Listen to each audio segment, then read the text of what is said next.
It's Graham Dargy here with another teachable moment, and this time we're going to look at something in Lightroom Classic, and it's going to be the adjustment brush. So if you go over here to the local adjustments area, you can see where the adjustment brush is there. Just looks like a brush. Just as I hover over that, I click there. The keyboard shortcut is K, and when this adjustment panel comes up, or control panel comes up, there's a bunch of presets up here that you can choose from. And it doesn't really matter. Let's go to exposure for what we're going to do. What I'd like to do in this image is just brush in the edge of this water. So this is a 1 second exposure, which just gives enough time for the water to pull away from me and leave a trace of the white edge of that water. But I would just like this to be a little bit brighter, especially on this area. And so I'm going to just put something on the brush. It's a minus 1.44, so I can see what happens as I brush it on there. And that's not going to be the final adjustment. That's just going to give me an idea of where it's going. Okay, so I'll just double click that to bring it back to 0. And I'd like to open this up. I'll try it with exposure, and it might just be not subtle enough with exposure. Let me try it on the highlight slider.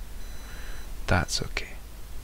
That's more like it. So I just like to push these sliders around and see where it wants to land. So I'll just push it to the left and the right a little bit, and that up there somewhere is about where I want it to be. You want to be subtle, I think, with your adjustments in Lightroom. You don't want to just go too far. It's easily done, but I would always say less is more with the Lightroom adjustments. If you're in doubt, just dial it back a couple of points maybe. So that looks okay to me. Let me check the before and after. At the bottom of this adjustments area, you can find this switch. I'm just going to switch that off and on, and you can just see what that's done. Again, if I'm not sure exactly where it's lying, I can press the O key, which will show me that red area over where the adjustment has been made or brushed. If I click Shift and O, I can change the color of that to make it a bit more visible. And again, I'll click O to put that off. I'm just going to toggle this on and off again just to be sure that looks okay to me. Another thing I'd like to do here is at the lighthouse. It's a little bit bright for me. I just want to take this down a little bit. So I'll go back up to the top of this area and click New, so I can make a new adjustment. I want to do it on here. Let me zoom in to full size. If I can get it up to there, that's fine. Now, it actually happens that the size of the brush is okay. You can change the size of that either down here where it says brush size. For me it's easier. You can just roll it. If you've got a Mac, you can just roll your finger up and down on the mouse to change the size of the brush, or you can use the square brackets key to increase and decrease the size of the brush. But let's just get it here, and the inner circle is the full strength of the brush, and the outer circle is where it sort of gradually fades out to 0. So let's just make it a little smaller to be on the safe side. Again, I've got my adjustment dialed in at minus 1.44 exposure. Actually, I'm going to take that off, and let's just press O so that when I brush this on, it's going to come up with that green overlay that I spoke about a minute ago. There's auto mask. I don't know if you can see that down there clicked. So it should detect the edges of the area that I'm brushing. Sometimes it gets it, sometimes it doesn't quite get it, but on something like this I don't think it's going to have a problem knowing what I'm trying to look at. And you can see I've more or less covered that. So I'm going to click O to get rid of the green overlay. And now I can make my adjustment. Let me try it on the highlights. I think I just want a little bit more texture in that white area. Again, I like to push this back and forth.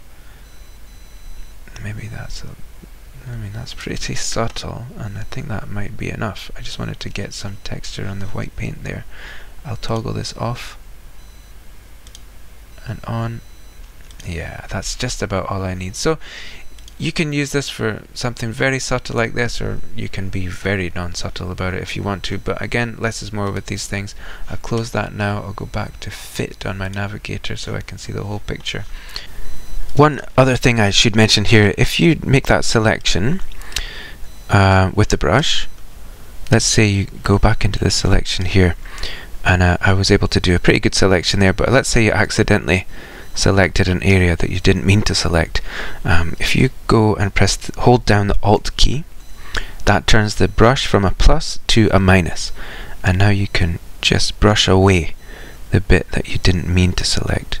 You can just make that brush a little bit smaller to be a bit more careful about it on the edges, and you can easily toggle back and forth between the plus and minus brushes to add and take away bits, but easily done to go over the edge on a selection like that. And yeah, you just minus that with the Alt key and brush it away like so. Done. So that's the brush tool local adjustment in Lightroom Classic. Hope you found this helpful, and if you did, please like and share. You can subscribe to the channel to hear about more of my videos, and please share this with your photography friends if you did like it. You can check out more of my work and photography tips and some of the classes and tours that I do over on grahamdargy.com. You can read my blog and find out all the other stuff that I'm up to, and you can sign up for my newsletter, and if you do that you can get a free ebook which is 3 Steps to Better Photographs, which is a really good little ebook if you're into photography. I'm sure you'll get something out of that. So thanks a lot, enjoy your photography, and I'll see you again.